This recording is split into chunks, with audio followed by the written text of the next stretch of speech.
नमस्कार दोस्तों, स्वागत है आप सभी लोगों का स्टडी ग्लोब्स पर। दोस्तों, रिसेंटली आईएमएफ के द्वारा एक इकोनॉमिक आउटलुक रिपोर्ट जारी की गई है और उसमें भारत की जो ग्रोथ रेट है वो जबरदस्त दिखाई गई है।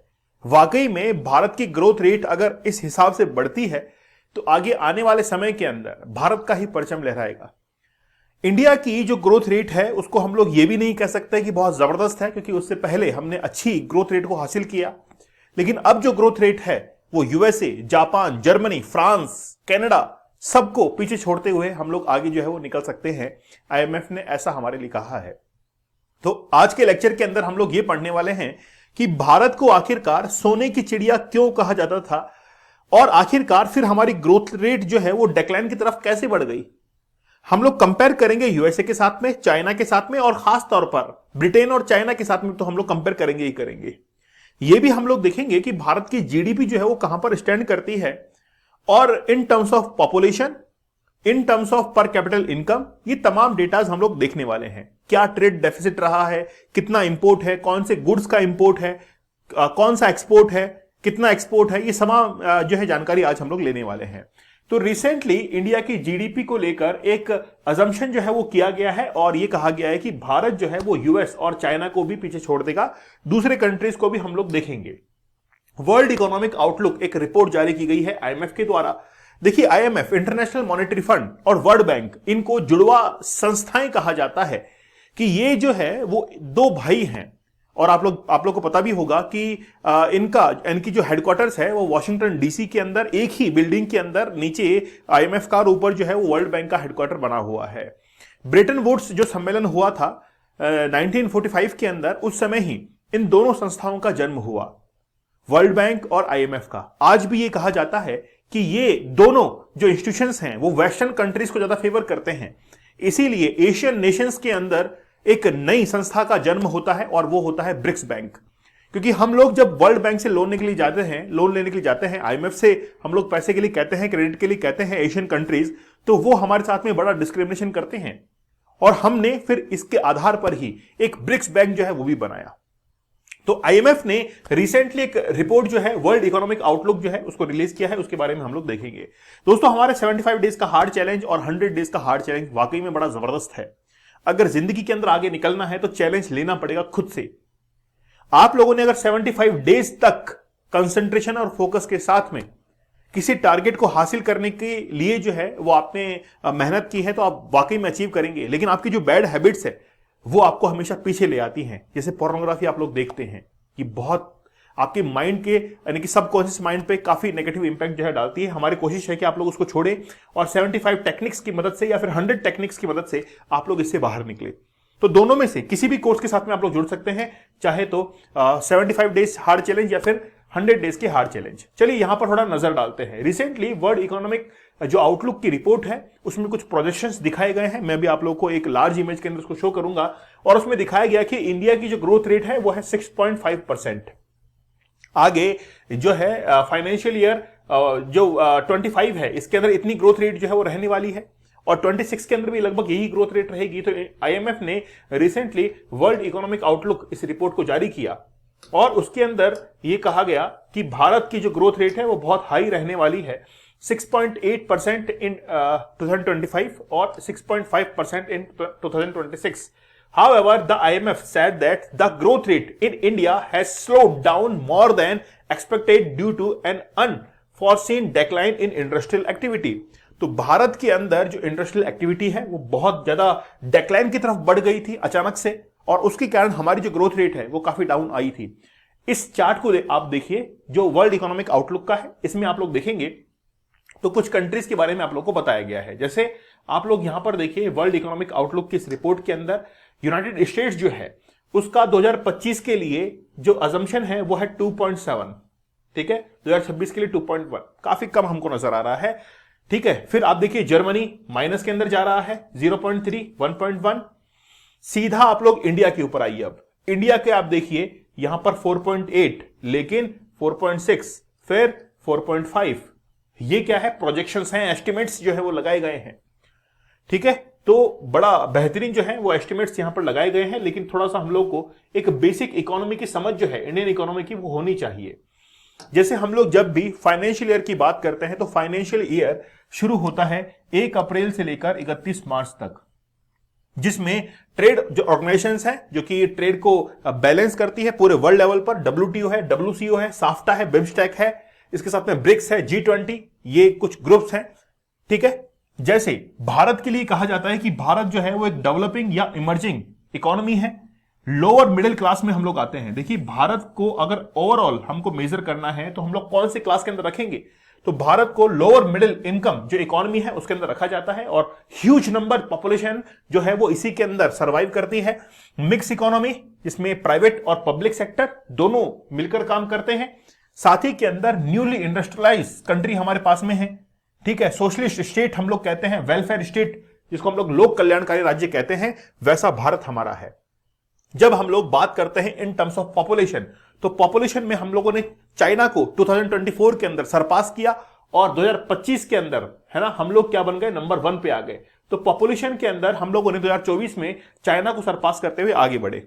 फिर जीडीपी की बात करें तो जीडीपी जो नॉमिनल जीडीपी है वो आप लोग यहां पर देख सकते हैं कि 4.27 ट्रिलियन नॉमिनल जीडीपी के अंदर, मेनली हम लोग यही काउंट करते हैं। जीडीपी रैंक जो है वो है 4th रैंक पर नॉमिनल के हिसाब से, और पीपीपी के अंदर जो है हम लोग 3rd रैंक पर आते हैं। जीडीपी ग्रोथ रेट है 8.2% फाइनेंशियल ईयर 2023 के अंदर, और प्रोजेक्शन जो है वो 7% इसमें दिखाया गया है। ठीक है, वैसे आईएमएफ की रिपोर्ट अगर हम लोग कंसिडर करें तो वहां पर 6.5 है। जीडीपी पर कैपिटा कितना है, 2998, मतलब एक व्यक्ति जो है वो एक साल के अंदर इतना पैसा कमाता है। जीडीपी पर कैपिटल रैंक के अंदर हम लोग जहां पर एग्जिस्ट करते हैं वो है 141, नॉमिनल जीडीपी के अकॉर्डिंग 141 जो है वो हमारी रैंक है। जीडीपी बाय सेक्टर, एग्रीकल्चर का कंट्रीब्यूशन है जीडीपी के अंदर 18.4%, इंडस्ट्रियल के अंदर कंट्रीब्यूशन है 28.3%, और फिर सर्विस सेक्टर के अंदर है 53.3%। देखिए भारत की इकोनॉमी का सबसे बड़ा ड्रॉबैक यही एक रहा है कि हम लोगों ने एग्रीकल्चर से सीधा सर्विस सेक्टर की तरफ हम लोगों ने क्या किया, मूव किया। हमने ये जो इंडस्ट्रियल ग्रोथ थी या मैन्युफैक्चरिंग जो था, इसको हमने कहीं ना कहीं जो है बैकफुट पर रखा, और आज यही हमारा एक बहुत बड़ा ड्रॉबैक है। इसीलिए हम लोग आज इंडस्ट्रियल ग्रोथ के ऊपर ध्यान दे रहे हैं। मेक इन इंडिया देख लीजिए, है ना, लोकल फॉर वोकल देख लीजिए, ये तमाम जो है इसकी ओर ही इंडिकेट करते हैं। फिर देखिए इन्फ्लेशन की बात करें, महंगाई की बात करें, तो भारत के अंदर 5.22% है। मतलब अगर एक बेस ईयर से कंपेयर करें, जैसे मैं एक साबुन का एग्जांपल लूं, तो एक साबुन जो है वो आज से 10 साल पहले जिस रेट के अंदर हुआ करता था, आज उसकी रेट जो है वो 5.22% बढ़ गई है। मतलब महंगाई इतनी बढ़ चुकी है। ठीक है, population below poverty line, BPL की अगर हम लोग बात करें तो 82% on less than $6.85 per day. मतलब यहां पर आप लोग देखेंगे कि एक व्यक्ति जो है, यानी कि भारत के अंदर 82% जो जनसंख्या है वो लगभग $7 पर डे कमाती है। 7 डे लगभग 650 रुपए पर डे के हिसाब से, और महीने का निकालेंगे तो लगभग आप मान सकते हैं 18,000 रुपए महीने का वो कमाती है। 44% यानी कि 2021 की बात है, जिनकी इनकम जो है पर डे के हिसाब से $3.65 जो है वो पर डे है। ठीक है, फिर आप देखिए ह्यूमन डेवलपमेंट इंडेक्स के अंदर भारत की जो रैंक है वो है 134 भारत की रैंक है। करप्शन परसेप्शन इंडेक्स के अंदर भारत की 93 रैंक है।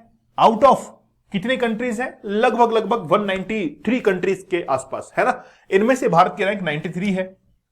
फिर देखिए यहां पर एक डेटा और है, वो है अनएम्प्लॉयमेंट का डेटा। देखिए आप लोग, अनएम्प्लॉयमेंट के अंदर भारत में 7.6% जो है वो अनएम्प्लॉयमेंट है मार्च 2024 तक। इतना अनएम्प्लॉयड जो है वो हमारे भारत के अंदर है। और देखिए मैं आपको एक्सपोर्ट गुड और इंपोर्ट गुड, ये एक बेसिक समझ में आपको बता रहा हूं ताकि आप लोग इकोनॉमी के बारे में कुछ समझे और आप लोगों को ये पता लगे कि वाकई में हम लोग जो है वो कहां पर स्टैंड करते हैं।